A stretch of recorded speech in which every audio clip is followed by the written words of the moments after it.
Humm, baby.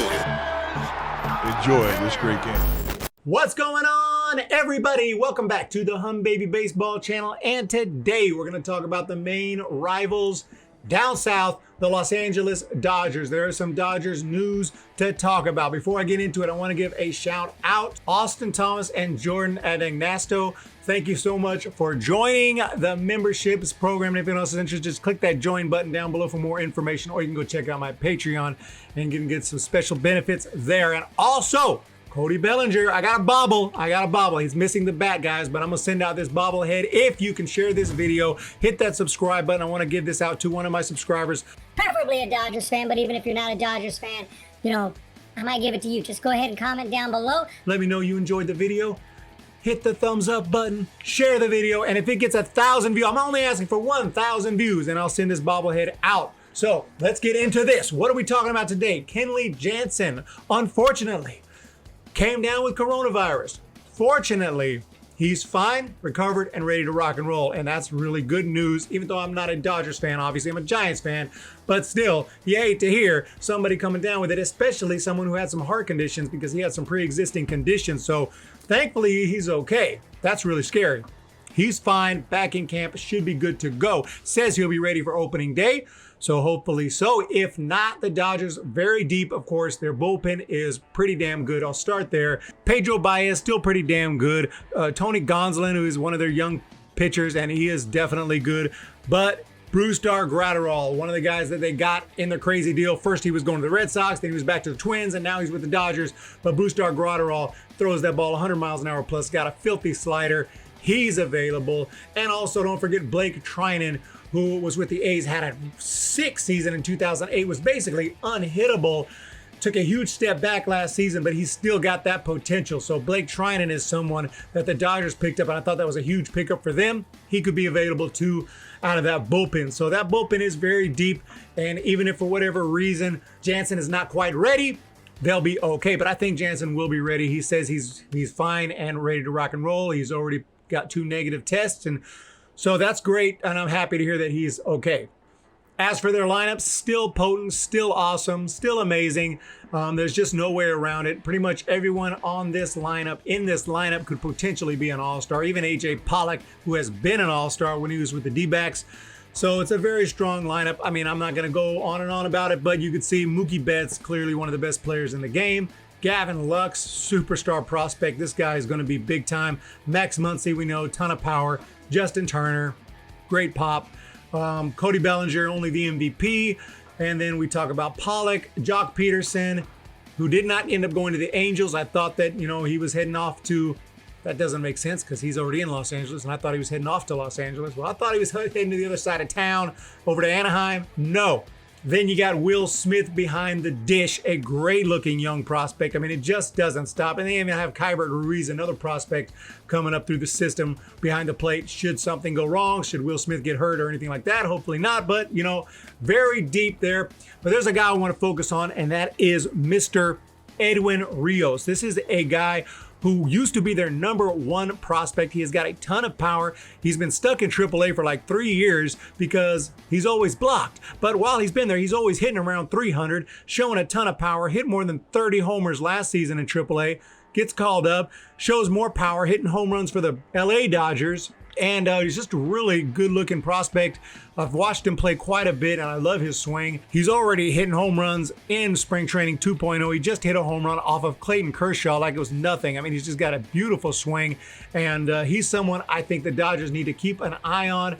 Really high on Edwin Rios, a guy that I don't think gets enough attention. I think if he was on any other team, he would have already been in that lineup for a year or more, probably for a couple of years, and would have been a pretty well-known big leaguer, I think. Maybe I'm wrong on that, but the Dodgers are just so loaded that he's been blocked. So I think that this year's a year he might get to contribute with that extra DH spot. So you got 9 guys in the lineup.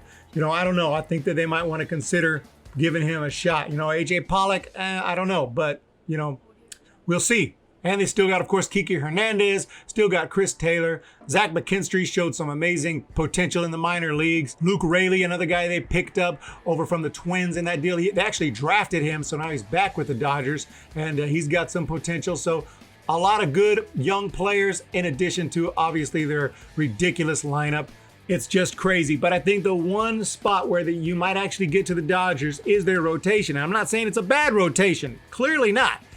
I mean, Clayton Kershaw, Walker Buehler, Julio Urias, Alex Wood, and that's as deep as it shows right here because obviously David Price has opted out. But they do have Dustin May, and Dustin May has just been very, very consistent throughout his minor league and short major league career so far. His ERA is always around 3.3, 3.4. He'll strike out about as many guys as innings pitched. He'll give up some hits, but not too many either. He gives about as many hits as innings pitched. But all in all, very consistent, very solid, and he doesn't have exactly killer strikeout stuff, but he will get his share of strikeouts, and he's somebody to look for as possibly the fifth guy in that rotation.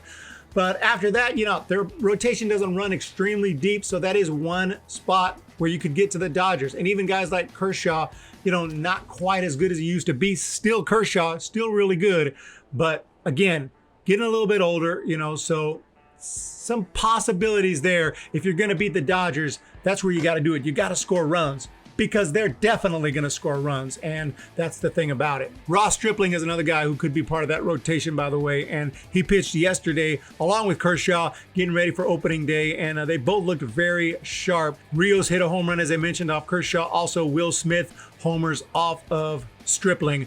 And look out for Will Smith. He is a great-looking prospect. Yeah, this is a scary, scary team. Also, Pedro Baez, I mentioned earlier, out of the bullpen, has not shown up to camp yet, so that's not a good sign. And I'm pretty sure you can guess why that might be without me having to say it, because we don't have the names of those who have tested positive yet for the virus, out of respect for their privacy, but it makes it pretty easy to guess what's going on when certain guys are not there who haven't opted out. So it's possible. Not saying it's true, but it's possible that Baez is infected with the virus. Hopefully not. I hope that's not the case. And if it is, hopefully he's getting better and recovers and comes back. I don't wish any physical harm on anybody, whether they're on the Dodgers or not, because I'm not a psychopath. However, I do want the Giants to have a chance to compete this year, and it's going to be tough because it's not just the Dodgers. It's also the D-backs. It's also the Padres, and the Rockies have a very strong lineup that I've talked about. So, yeah, it's a very competitive division. It's going to be really tough. I think the Dodgers are definitely the team to beat. I'll probably have them winning the division. I don't see any other way around that as far as a prediction goes.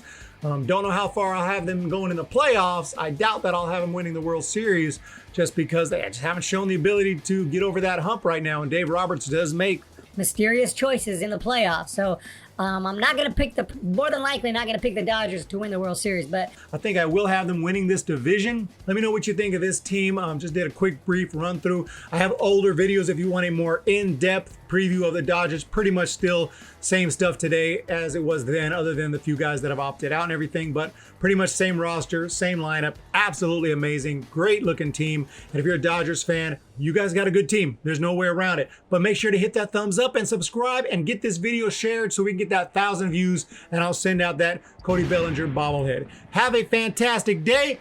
Hit the subscribe button, hit the thumbs up button. I'm going to talk to you guys really soon. Check out HummBabyBaseball.com. Congratulations, Dodgers fans. You guys got a great team, but look out for San Francisco. See ya! When the Giants come to town, it's bye-bye, baby. Every time the chips are down, it's bye-bye, baby. History's in the making at Oracle Park.